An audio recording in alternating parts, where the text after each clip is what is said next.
Where is the Panchen Lama, the second most senior figure in Tibetan Buddhism? Who was abducted by the Chinese government on 17 May 1995 when he was just 6 years old. It's been 25 years since he was taken into protective custody, as the Chinese put it. He reincarnates as a child somewhere on Earth. Human rights organizations have termed him the youngest political prisoner in the world. And traditionally, a key person in the process of finding him is someone called the Panchen Lama. This is Gedhun Choki Naima.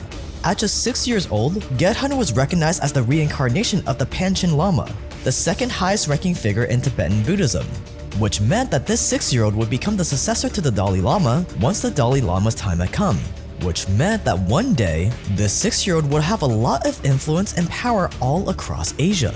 A lot of influence and power that the Chinese government was not a fan of. So just 3 days after he was recognized as the Panchen Lama, the Chinese government kidnapped and forcibly disappeared the 6-year-old. This was in 1995. Since then, no one has ever heard from him or seen him since. The Panchen Lama was wiped off the face of the earth in a matter of a day. The only thing people have to go off of is this mock-up made by a forensic artist. And after 25 years of pressure, the Chinese government finally provided an answer to the whereabouts of the Panchen Lama. He's now a college graduate with a stable job. He, quote, received free compulsory education when he was a child, passed the college entrance examination, and now has a job, end quote. And that, quote, neither the now 31-year-old man or his family wishes to be disturbed in their current normal lives, end quotes. But come on, it's safe to say that the kidnapped Panchen Lama is not roaming around China operating a restaurant or something. Where is the Panchen Lama? But the Panchen Lama is not alone. In fact, you don't need to be a high-profile figure to be disappeared by the Chinese government. Even your average regular working-class citizen can vanish in a heartbeat. Like Li Bo, a Hong Kong bookshop owner who mysteriously vanished one day in 2015. Li Bo was known for selling alternative uncensored books that criticized the CCP. And what's weird is that 4 other booksellers who sold the same stuff as Li also disappeared around the same time. And when Li Bo and the other publishers emerged just a few months later, they claimed that they were not abducted by the CCP. What? No, that's malarkey. No, we voluntarily chose to fall off the face of the earth ourselves. I have made it clear through the Hong Kong police and my wife that I had voluntarily come back to the mainland to cooperate with the investigation. It was my personal act. I have never been kidnapped or been missed, nor have I been coerced or bribed. So this is what's so confusing here. This man Li Bo told the interviewer that he illegally crossed the border from Hong Kong to mainland China to participate in a Chinese police investigation. And in that interview, he also called on the Hong Kong police to stop searching for him, to stop the missing persons case that had been opened by his wife. And he also, strangely, renounced his British residency while also trying to call on everybody to stop searching for him or investigating his case. Or maybe you're a school teacher who's being a bit too radical with your lesson plan. Or a homeowner who's filing a complaint because the government illegally bulldozed her house. These people are just trying to live their lives and survive. In October 2016, Lam Wing-ki, a bookseller in Hong Kong, disappeared in the south of China. This photo was taken in May 2015. 2 months later, he was arrested. This is one of the last beautiful moments we had together. One day they're here, and the next, poof, gone.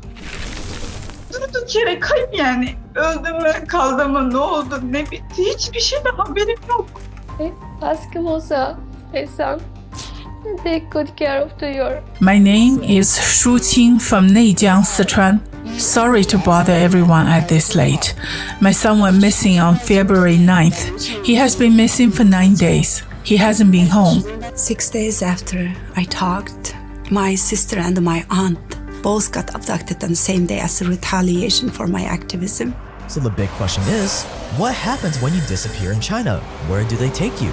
Hint, you get taken to one of China's secret black sites. Stay dangerous and let's get into it.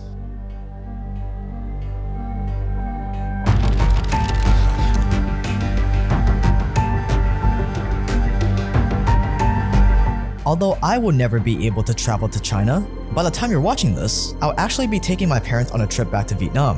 They're finally retired and haven't been back in decades. I haven't been back since I was a little kid. So this is a really meaningful trip for us that you guys helped make possible.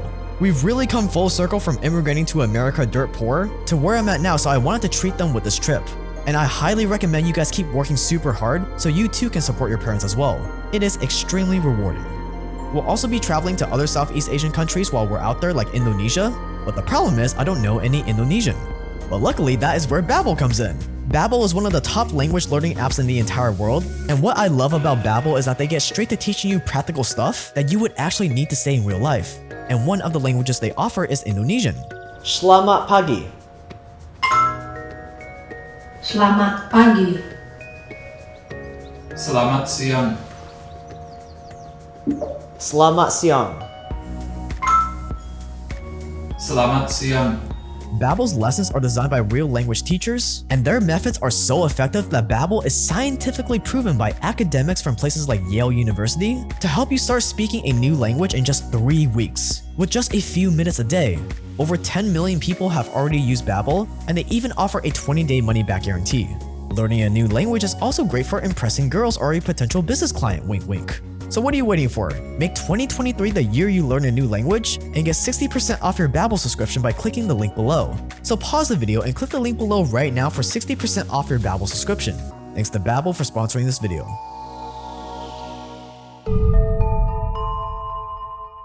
The year is 1982, and a new law in China had just been passed. It's called Sharong, and it allows police to arrest suspicious-looking people who don't have an address registered within city limits. So if you're found wandering city streets without proof you live there, and you're deemed suspicious by the police, you could be detained. This gave police free range to arrest all the homeless people and beggars. But you want to know who else acts suspicious and isn't registered in the city? People who travel from the countryside to file complaints with the government. These disgusting leeches. These people technically don't live in the city, and they were walking around acting suspicious, filing complaints on things like the government illegally seizing their land, their employer withholding pay, their house getting bulldozed out of nowhere. These people were speaking out against the CCP, making the government look bad by exposing your wrongdoings. And even though this petitioning was being done in a perfectly legal way, you, the government, really didn't like that. And thanks to Sharong, police could arrest anyone who even slightly rocked the CCP's order. Convenient, right? The problem was with all these new arrests, the government had to put these undesirables somewhere. The existing prisons weren't enough to house all of them, so China started building fancy new black sites, also known as black jails, and they started popping up everywhere. By 2009, there were over 700 in operation. Old apartment buildings, nursing homes, hotels, hostels, they would all be sectioned off and used as secret prisons.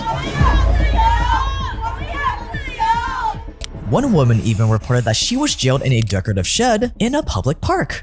These jails were being filled with activists, lawyers, journalists, but mostly petitioners who were innocently trying to defend their basic human rights. But how did the police pull off all these secret arrests without drawing too much attention? Well, it goes a little something like this. First, they acquired the target, which could be an activist on the street, a petitioner standing in line at their local office, or whatever. Next, they sent in a thug dressed in normal clothes, pretending to be a journalist. The thug asked the target if they want to be anonymously interviewed for their independent newspaper on how much they hate the CCP. The target says yes, they follow the thug to the interview location, and then the target walks right into the trap.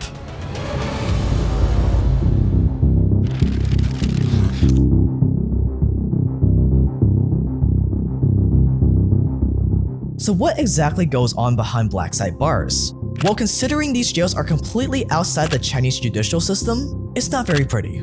Once the prisoner has been locked inside, they're immediately stripped of all their belongings, their phone, wallet, ID cards are immediately taken, and unlike in a normal legal prison, inmates are not allowed to make a single phone call. They don't get access to a lawyer, their family won't know where they are or how long they'll be gone. They just have to sit alone in the dark and hope that they'll eventually get released. Most black sites are hidden in apartment buildings and hotels, so the jail cell is usually a single room.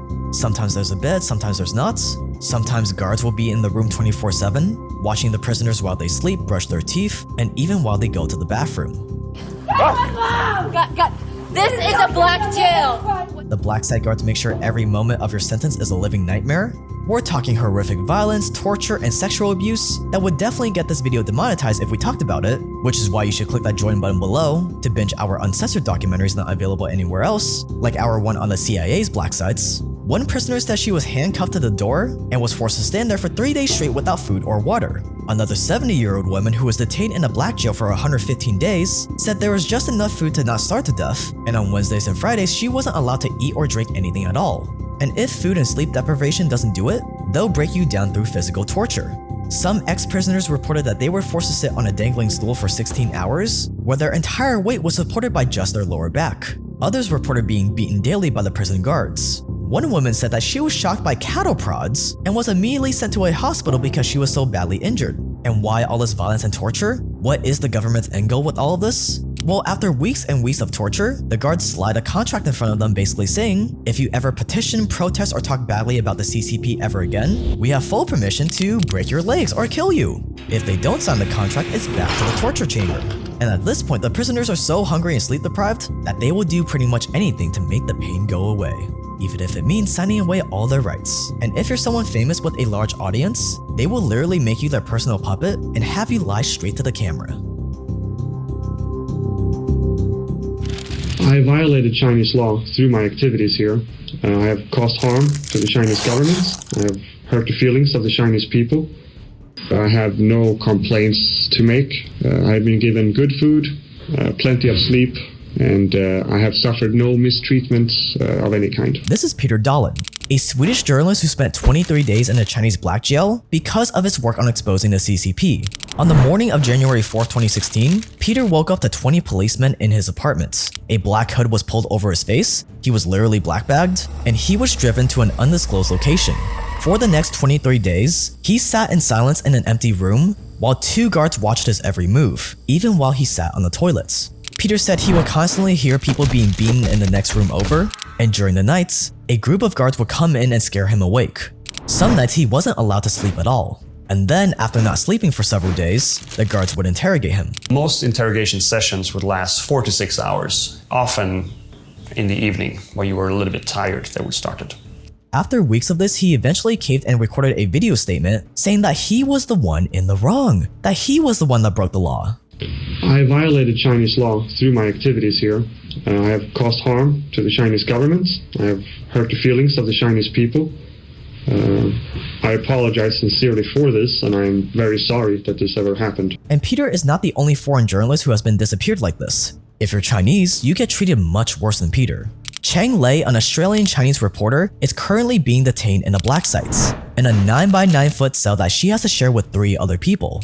And oh, there's only one bed, so they have to take turns sleeping. She says she had to stuff sanitary pads into her shoes because they were so hard to walk in, and that she was pinned down in uncomfortable chairs for really long periods with heavy wooden boards. And guess what? After 2 years, she is still in there. The stuff that goes on behind the walls of China's black sites is technically against international law. So how is the CCP getting away with all of this? Why isn't anyone stopping them?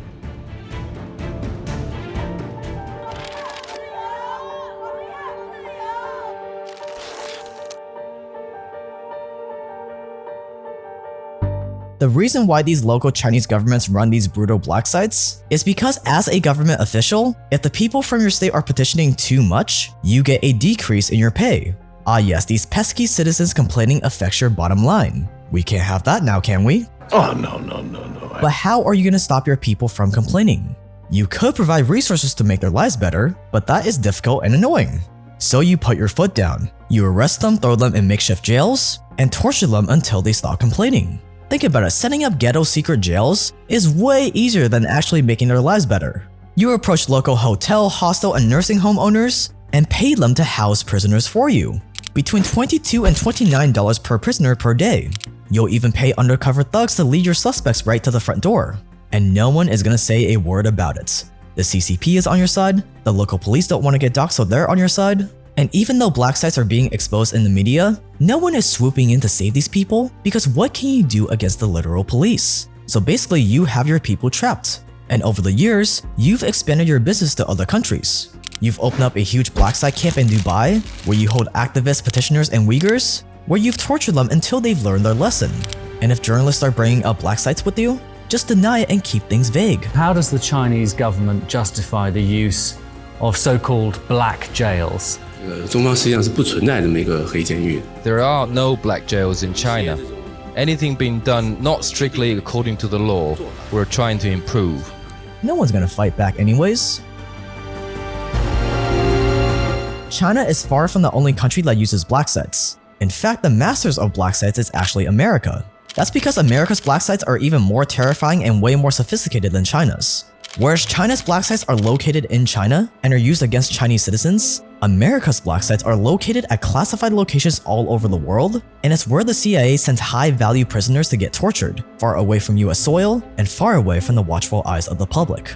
And if you thought China's black sites were brutal, you have seen nothing yet. What happened in the CIA's black sites was so brutal, so graphic, that there is no way a public video on it would be monetized. That's why we've released a private documentary on the CIA's black site program, available only to members of this channel, and you can watch it right now by clicking the join button below. It's personally one of my favorite private documentaries we've done, and this YouTube membership is where we finally get to make all the videos I wish we could make about how the world works but never could, like our newest one on climate change. And there's a refund policy too, unlike most YouTube memberships. So if you join and you don't think it's worth it, email us within your first month of joining for the first time, and we will personally refund you for the first month. After your first month, there is no refund. Scroll down and click that join button now.